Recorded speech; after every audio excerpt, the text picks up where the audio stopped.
we will let you know. We have Brazil, Ukraine, the 2012 Olympic silver medalist Phoebe Eriksson, Victoria Thornley, the World Championship silver medalist from last year, New Zealand's Hannah Osborne and Anna-Kathrin Thiele from Germany. Here's what they look like off the start. Thiele, the German, closest to you, then the Kiwi, Hannah Osborne, the Brit, Victoria Thornley, and then to her right, Phoebe Eriksson, who's really come on form this year.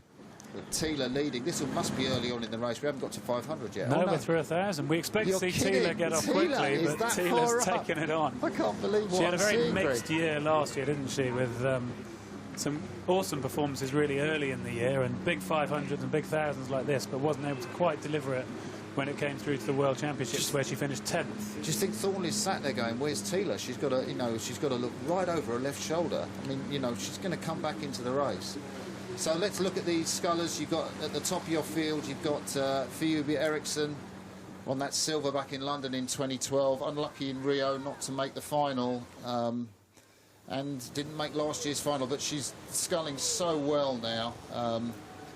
Finished 6th in the final in Belgrade just 3 weeks ago. Thiele has blasted out. Will she last the pace in this third quarter?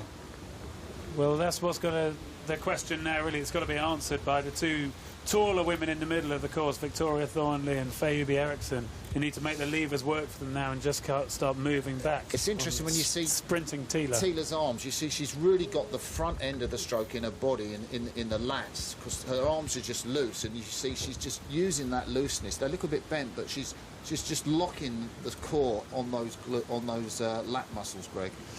Well, she does something slightly funny where she breaks her arms to lock the blades and then her arms straighten out, which can't be a good thing. She gets it in the lats, though. That's what it does.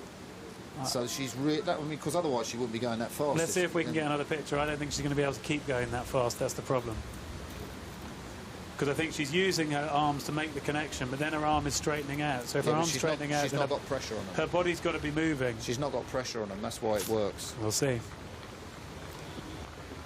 So, Thiele still leading as they come up to 1,500 metres. A sensational scull from the German sculler from Leipzig, coached by Angie Nowak, former East German oarswoman.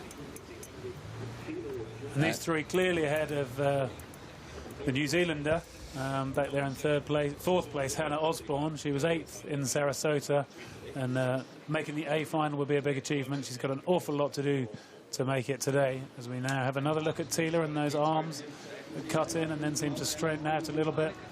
And the sprinting's going on in the middle of the course. Yeah, Vicky Thornley was quicker than Thiele in yesterday's time trial, about 3 seconds.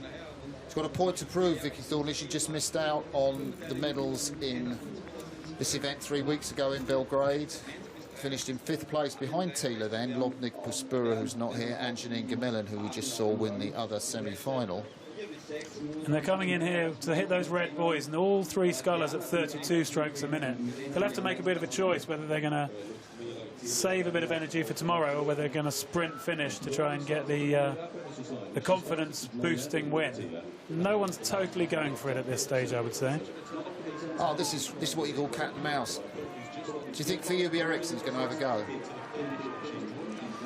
I'm not sure. It's a very fair course here with this strong tailwind, yeah. So it doesn't feel like it's massively important to get yourself in a favoured lane. I reckon Thiele fancies it, you know.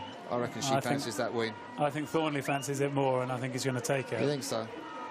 It's because she keeps her arm straighter, Martin. Yeah, but Thiele's put in. OK, well, let's have a go.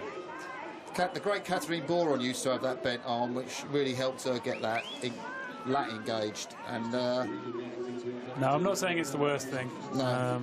By any stretch. And well, I think it's my scholar that's just about to win, Greg. I think it is. Thiele takes it, and Victoria Thornley comes in 2nd place. Phoebe Eriksson in 3rd. That was the 1, 2, 3, a long way ahead of Hannah Osborne, who will go into tomorrow's B final, the Kiwi sculler from Te Awamutu. Dimchenko, I thought she'd be closer up to the first 3 than she was. The Ukrainian, 28-year-old, and for Brazil, it is Milena Viana who takes 6th place. Mind you, she's just 20 years of age. Unlike this woman, the 33-year-old experience of Tila. I mean, you know, if she shows that pace, normally it's the first 500, but for her to be leading at 1,000 metres, that's pretty impressive. She must be loving these tailwind conditions, Greg. I'd have thought they would be loving the tailwind conditions, and like you say, particularly Tila, who's a fast starter, higher rate, more compact as an athlete than Fayubi Eriksson and Victoria Thornley, who she was up against. As we see her just a little bit untidy off the start as well, but she got the boat up and running, and it's nice and flat up at the start. And still nice conditions in the last 500, but just a tailwind that I'm sure all the rowers will enjoy racing in today.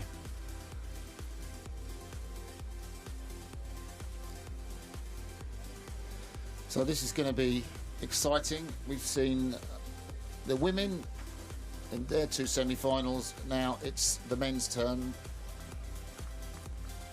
and well, let's go to the results first. Tila in 7:32. I think that was slightly slower than the other semi-final, won by Gamelin, but who's worried about that? Not under so much pressure. Thornley and Eriksson, quite close, those three.